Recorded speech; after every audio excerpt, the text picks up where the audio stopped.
So okay mga kadama, welcome back na naman po dito sa aking YouTube channel. At may mga damador kasi dito na nagtatanong kung paano daw talunin yung Peon Real, yung Real Combination Move 116 na nagsi 6-2 or 7-2. Kasi kadalasan natin pag nag-real, automatic agad 5-1 yung gamit ng mga class A. Pero dito kasi sa amin, yung mga galawan, pag nag-real, combination niya 6-2, 7-2, nahihirapan kayo sa mga galaw na yon, panoorin nyo lang itong vlog na to kasi dalawang klase ng real yung ituturo natin sa inyo, dalawang klaseng tricks para sa real combination na inihanda ko talaga para sa inyo. Kapag real 116 yung kalaban natin yung first move. Halimbawa 116, ganti tayo 313, makyat, Peon Real, kain. Ngayon, sa formadang ganyan, marami tayong tulak. Siyempre, pwede tayo dito, pwede rito, pwede dito, pwede rito. So, isa-isahin natin mga kadama para mabigyan natin ng magandang tricks yung galaw na to. Dito tayo sa 116.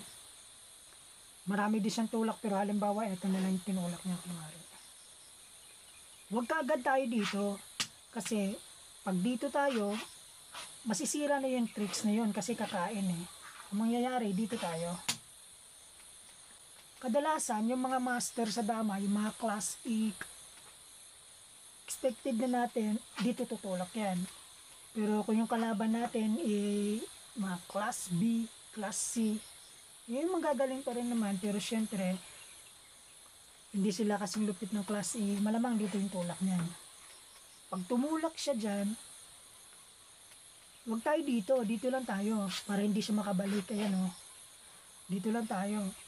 So yung gagawin niya dyan, magsusupport ngayon. Kung halimbawa dito siya or dito siya, okay lang yan, wala problema dyan. Pag dito siya, dito lang tayo. Kung dito naman siya, dito tayo. So unahin natin yung dito mga kadama. Halimbawa dito tayo. Yan. Halimbawa na lang tumulak siya ng 11-7. Yan. Kung tumulak siya ng 11-7 mga kadama, dito lang tayo. Kasi hindi na naman papabayaan yan. Natural, magsusupport siya ngayon. So kain tayo. Kain. Huwag tayo dito, huwag tayo magpakain. Hayaan lang muna natin kasi pag may pakain tayo, matatalo tayo. Dito tayo. Ngayon, sa posisyong yan mga kadama, yung pwede lang galawin ng kalaban natin, yung support na ito, at saka ito. Kasi dito tayo eh. Pupunta tayo dito eh. Yung sa dalawang yan, dalawa lang talaga yung pwede niyang galawin. Yung 9-5 at saka itong 10-5. Wala naman siya ibang tulak. Ngayon, kung yung kalaban natin ay sinasabi ko nga, class E, alam na siguro itong galaw na to, dito yan, tulak. Pero pag yung kalaban naman natin ay class C or class B, malamang dito tutulak yan. Pag ito yung tulak niya mga kadama, yun na yung sinasabi ko na huli na siya dun sa ginawa nating trap and tricks na pinaghanda natin. So, hindi na tayo pwedeng tumulak na iba dyan, hindi na tayo pwedeng sumayang. Yung tulak na natin dyan mga kadama. Ito yan medyo malupit to eh, dito lang.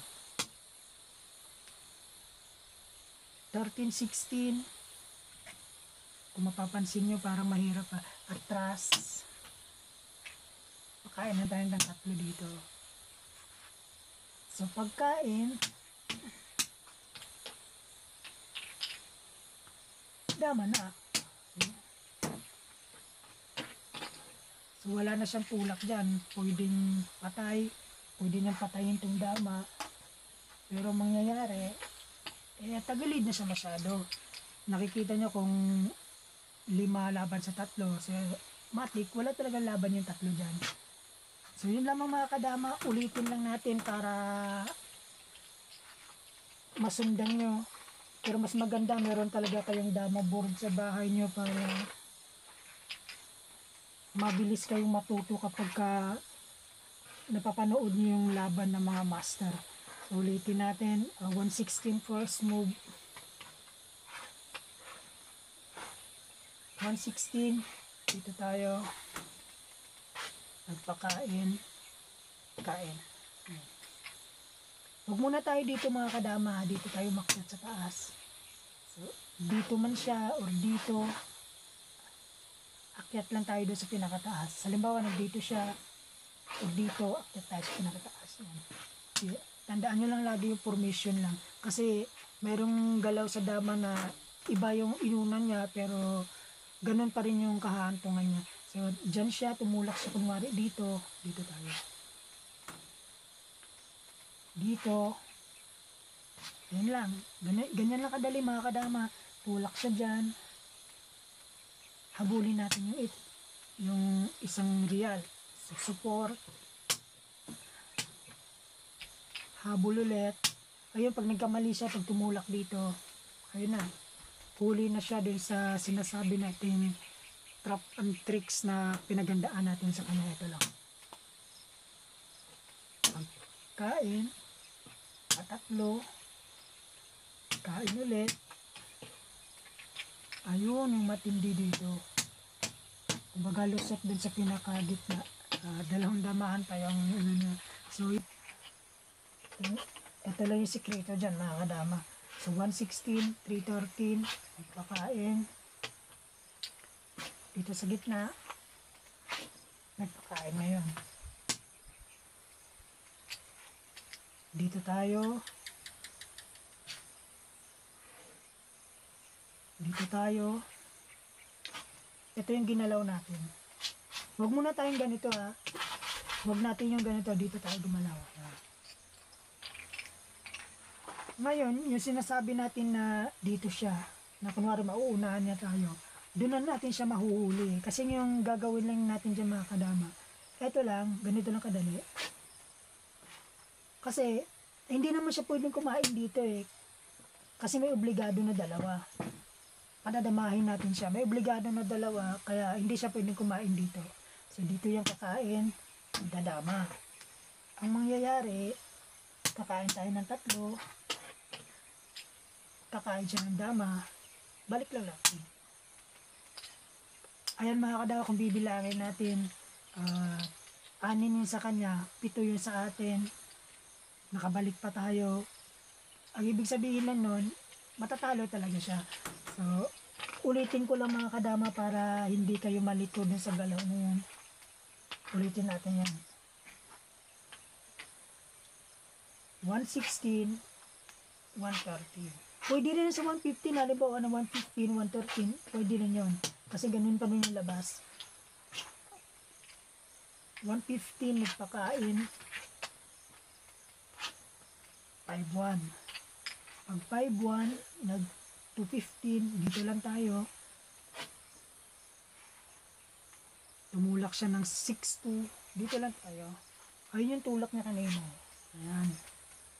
Matatandaan, ito lang yung makadama, ganun na kadali. So, hindi sa pwede kumain ng isa kasi may obligado na dalawa. Kain tayo. Kain. Nasa sa inyo na mga kadama kung dito kayo kakain, pero para sa akin kasi mas maganda yung dito sa balik. Tapos tulak kayo dito. Ganun. So, ganun lang kasimple mga kadama at sana nagustuhan nyo yung trap and tricks ko. Sana hindi kayo magsawang mag-comment para makagawa ako ng bagong vlog at tricks para sa inyo. So, kita-kits po sa susunod natin mga vlog.